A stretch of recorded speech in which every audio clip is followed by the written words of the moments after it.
Herkese selamlar kıymetli dostlar. Florentino Perez, Real Madrid Başkanı. Geçtiğimiz sezondan beri bir Kenan Yıldız sevgisi vardı. Bu hala devam ediyor. Fakat bugün İtalyan basınına yansıyan bazı haberler biraz canımızı sıkacak cinsten.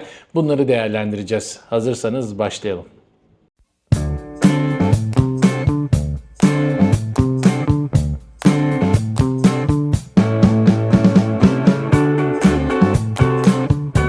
Evet, önce kısa bir hatırlatma yapayım. Bir de böyle bir videoyu ilk defa izleyenler için de bir bilgilendirme olsun kısaca. Real Madrid bir süredir Kenan Yıldız'la ilgileniyor. Bu geçtiğimiz yaz sezonunda da böyle bazı haberler çıkmıştı ama çok sönüktü. Ama Ocak ayına geldiğimizde bir de Vinicius Junior problemleri çıktığında Real Madrid'deki içeride tartışmalar vesaire Kenan Yıldız fikri çok güçlendi ki hatta Florentino Perez'in Kenan Yıldız'ı açıkça istediğini ve yakın çevresine bunu söylediğini de birçok İspanyol gazetesi, hatta bunlar öyle sıradan gazeteler değil, AS gibi, Marca gibi İspanya'nın devleri, dev gazeteler bunları haber yapmıştı. Şimdi Juventus'ta forma giyen Kenan Yıldız geçen sezon sergilediği performansla takımın vazgeçilmezlerinden biri haline geldi ki sözleşmesini uzattılar zaten. Siyah beyazlı formayla geçen sezon 50 maça çıkan Kenan Yıldız takımının gelecek yıllarda da bel bağladığı isimlerin başında geliyor. Sakatlığına rağmen 2026 Dünya Kupası'nda A milli takımımızın kadrosunda yer alan ve sahaya da çıkan Kenan Yıldız'dan gelen haberler birazcık can sıkıcı demişler. Milli takımın Dünya Kupası'na vedasının ardından tatile çıkan Kenan Yıldız diz ağrılarının devam ettiği iddia edildi. Şimdi bu Tuttu Sport'un haberi. Ama şimdi tatille ilgili detaylar ve Real Madrid'le ilgili detayları anlattıktan sonra sakatlıkla ilgili o can sıkıcı detayları vereceğim. Kenan Yıldız'ın Almanya tatilinde özel hazırlanan tedavisine devam ediliyor. Yıldız oyuncu Torino'ya döndüğünde ise bazı tekniklerden geçecek. Juventus'un sağlık ekibi buna da karar verecek. Teknik ekip ise verilen bu karar eşliğinde de gereken aksiyonları almaya hazırlanıyor. Juventus'tan arkadaşı Real Madrid'in genç stoperi Dean Huijsen'le vakit geçirirken, Huijsen'i biliyorsunuz kim olduğunu, Real Madrid'in Kenan konusundaki ısrarı da devam ediyor. Florentino Perez'in yıldız oyuncuyu çok istediği söyleniyor fakat oyuncunun Juventus'taki rolü çok önemli. Juventus'un Kenan Yıldız'ın hem oyun planında hem de takımın içinde önemli bir karakter olduğunu farkında ve hiçbir teklifin onaylamayacağını düşünüyor. Fakat bunu ben hep söylüyorum, Juventus böyle düşünüyor ama Kenan Yıldız bana kalırsa kariyerinde de Juventus'ta biraz harcıyor gibi geliyor. Çünkü Juventus'la öyle büyük kupalar, büyük zaferler kazanabilecek gibi değil. Çünkü Juventus öyle bir sistemde değil şu anda. Kenan Yıldız Juventus'a büyük geliyor açıkçası. Kenan Yıldız Almanya tatilinin yakın arkadaşı Sassuolo'lu Tarık Muharremovic ile geçirirken Bosnalı genç yıldız geçen sezon Sassuolo'da ve Bosna Hersek'te sergilediği performansla da büyük kulüplerin radarında. Juventus'un bu transferi de bitirmek istedi. Yani bu arkadaşını da almak istediğini söylüyor. Tabii ki bu yüzden de Kenan'la çok içli dışlı ilişkiler içerisinde. Ayrıca bir farklı Nemanja Matic'le de bir görüşme yapıyorlar. Spalletti 1 Ağustos'ta 38 yaşına girecek deneyimli oyuncunun Juventus'ta az bile olsa yüksek seviyede bir yıl geçirebileceğini söylüyor. Bir de yani bunları neden anlatıyorum? Yani Tuttu Sport'ta bu detaylar var, Türk basınında bu detaylar var. Yani Kenan Yıldız Juventus'ta adamlar Nemanja Matic'ten falan medet umar pozisyona gelmişler. Öyle yani hedefler ya bir sene oynar ya burada. Yani zannederse ki Juventus değil de işte Süper Lig'den bir kulüp mesela işte 4 büyükleri seviyesine yetişemeyecek ama ön sıralara çıkabilecek bir kulüp kafasında yönetiliyor şu anda Juventus. Peki haberin orijinal kaynağı Tuttu Sport sağ dizindeki tendinopi rahatsızlığının devam ettiğini söylüyor Kenan Yıldız'ın ve net bir şekilde bunun ele alınması gerektiğini, şu an için oyuncunun önceliğinin mümkün olduğunca dinlenmek olduğunu söylemişler.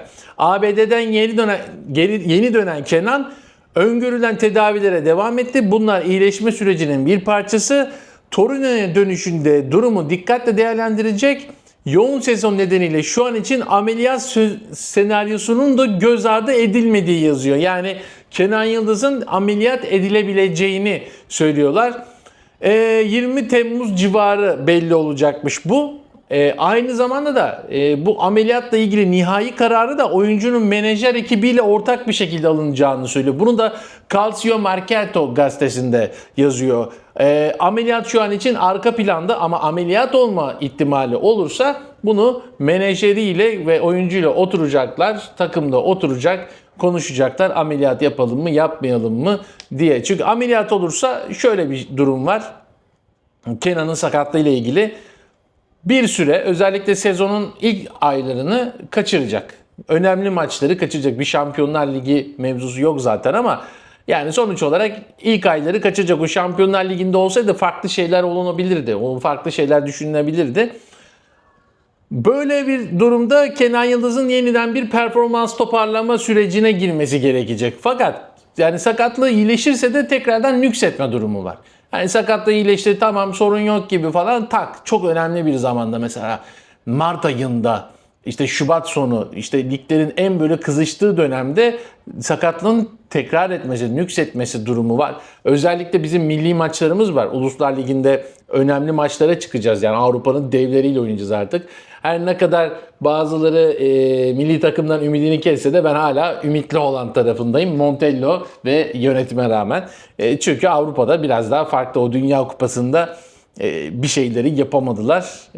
Ama oyuncuların üzerine daha az baskı olacaktır. Bu seçenekler de önümüzdeyken Kenan Yıldız'ın milli takım için çok önemli olduğu bir süreçte sakat geçirebileceği maçlar olabilir. Ama ameliyat olursa bence o bizim Uluslar Ligi'ni komple kaçırır diye düşünüyorum Kenan Yıldız. Çünkü ameliyat işi kesme biçme olunca yani minimum 3 ay oluyor. En böyle ufacık şey bile 3 ay oluyor. Daha bile üstü olabilir.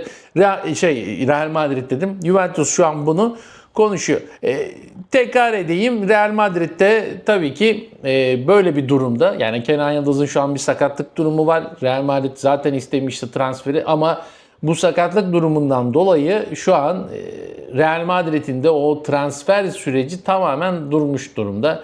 Onu da söyleyeyim. Ben açıkçası çok isterdim Kenan Yıldız'ın Real Madrid'e gelmesini. Çünkü Real Madrid'i çok yakından takip eden dostlarımız var. Onlar da biliyorlar ki Real Madrid'de Vinicius Junior ve Mbappe aynı anda oynadığı zaman ikisi de sürekli oyuncu geçmeye çalışan, takım oyunundan tamamen kopan, bu nedenle kalabalık defansların içerisinde sıkışan isimler. Bakın, biri Brezilya'da, biri Fransa'da olduğu zaman daha çok kendilerine daha açık alanlar buldular. Özellikle Mbappe Fransa'da daha açık alan buldu kendine. Çünkü kendisinin kopyası bir oyuncu stili yok yanında ve sadece ona veriliyor. O boş alanlara kaçma, adam çalımlama sadece onlara veriliyor ve işte o Dembele gibi, Olise gibi isimlerde de olunca durum farklı oluyor.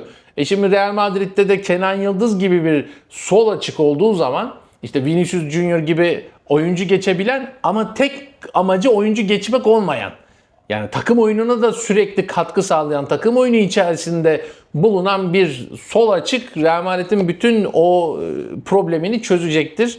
Ama dediğim gibi bu sakatlık işi bayağı bir kötü oldu. Hepinize teşekkür ederim kıymetli dostlar. Yorum yapmayı, abone olmayı, beğenmeyi unutmayın. Hype'ınız varsa hype'ınızı da alırım. Ben Oğuzhan Poyrazoğlu. Bir sonraki videoda görüşmek üzere, sağlıcakla.